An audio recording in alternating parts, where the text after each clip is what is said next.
এই মুহূর্তের কিছু ব্রেকিং আপডেট নিয়ে চলে এসেছি। নমস্কার, আপনারা দেখছেন জব ফিল্টার চ্যানেল। আজকের যে আপডেটগুলি দেব সেগুলো ভীষণভাবে নাড়া দেবে চাকরি প্রার্থীদের। আজকে মূলত দুটি ভিডিও নিয়ে আমরা আপডেট দেব। হ্যাঁ, সেই দুটি ভিডিওর যে মূল বক্তব্য কী সেই সমস্ত বিষয় নিয়ে আপনাদেরকে আপডেট দেব, আপডেট জানাবো। আপনারা ধৈর্য ধরে আপডেটটি শুনুন। কিন্তু যেই দুটো আপডেট দেব এটা কিন্তু বিশেষ করে প্রাইমারি চাকরি প্রার্থীদের ক্ষেত্রে খুব ইন্টারেস্টিং হতে চলেছে। এতদিন আপনারা যেটা দেখলেন এসএসসির যে আপডেট, সেই আপডেটের চূড়ান্ত ঘোষণা হয়ে যাওয়ার পরেও এখন মাথা ব্যথার কারণ হয়ে দাঁড়িয়েছে প্রাইমারি। সুতরাং প্রাইমারি এবং এসএসসির দুটো আপডেট আমি আপনাদেরকে এখন দেব। সুতরাং ভিডিওটি স্কিপ না করে পুরোপুরি দেখুন, তাহলে আপনারা এই সমস্ত তথ্যগুলি আমার এই জব ফিল্টার চ্যানেলে কিন্তু অনায়াসে পেয়ে যাবেন। প্রথমত বলে রাখি যে আপডেট আজকে দেব সেইটি আপনারা অনেকেই অবগত, কিন্তু সেই আপডেটের যে মূল বক্তব্য সেই বক্তব্যটা কি সেইটা হয়তো আপনারা মিস করে গেছেন, বা সেই মূল বক্তব্যটা কিন্তু আমি আপনাদেরকে জানাচ্ছি। দেখুন যে সমস্ত চাকরি প্রার্থীদের চাকরি হারিয়েছে, অর্থাৎ প্রায় 25-26 হাজার চাকরি প্রার্থী চাকরি হারিয়েছেন, তাদের মধ্যে যদি দুটো দলে ভাগ করা হয়, একটা যোগ্য চাকরি প্রার্থী, একটা অযোগ্য চাকরি প্রার্থীর, সকলে কিন্তু ভাগ্য পুড়েছে।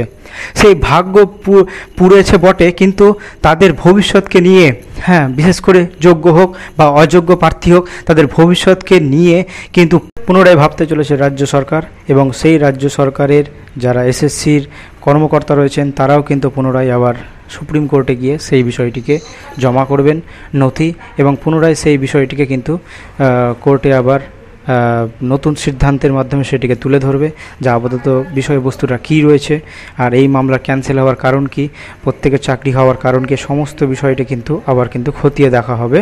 তাদের এটা আত্মবিশ্বাস, তাদের বলতে আমি এখানে করে বলতে চাইছি আমাদের রাজ্য সরকার এবং যে এসএসসির যারা কর্মকর্তা রয়েছেন তাদের কথা বলছে কিন্তু।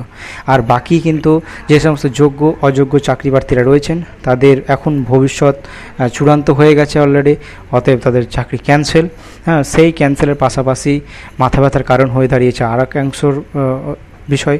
তো এই বিষয়টিকে কেন্দ্র করে আমাদের যে রাজ্যের যে অ্যাডভোকেট বিকাশ রঞ্জন বাবু কিন্তু বলেছেন যে এই সমস্ত করে কিছুই হবে না, বরং রাজ্যের একটি কেলেঙ্কারির দিক ফুটে উঠবে। ঠিক তেমনই অন্যদিকে প্রাথমিক 2017 টেট নিয়ে একটা মামলা উঠলে বিচারপতি রাজশেখর মান্তার এজালাসে 2017 প্রাথমিক নিয়োগে প্রশ্নপত্রে ভুল থাকায় মামলা দায়ের হয়।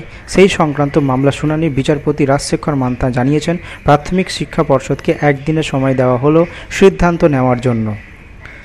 যদি প্রশ্নপত্র ভুল থাকে তবে সকলকে সেই প্রশ্নের জন্য নম্বর দিতে হবে। প্রশ্নপত্র নির্মাতার অভিজ্ঞতাদের কাছ থেকে প্রশ্ন পাঠিয়ে যদি প্রমাণিত হয় যে প্রশ্নের সত্যি ভুল বা আংশিক সত্যি, তবে সেই অনুযায়ী তাদের নাম্বার দিতে হবে। নতুবা প্রশ্নপত্রে ভুলের জন্য সকলের নম্বর বাদ যাবে। তো এই বিষয়ে পর্ষদ এদিকে একদিন সময় দিয়েছেন আদালত।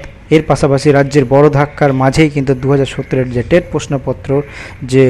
প্রশ্নপত্র বিশ্লেষণের মামলা আবার নতুন জট পাকাতে পারে বলে মনে করেছেন ওয়াকিবহাল মহল।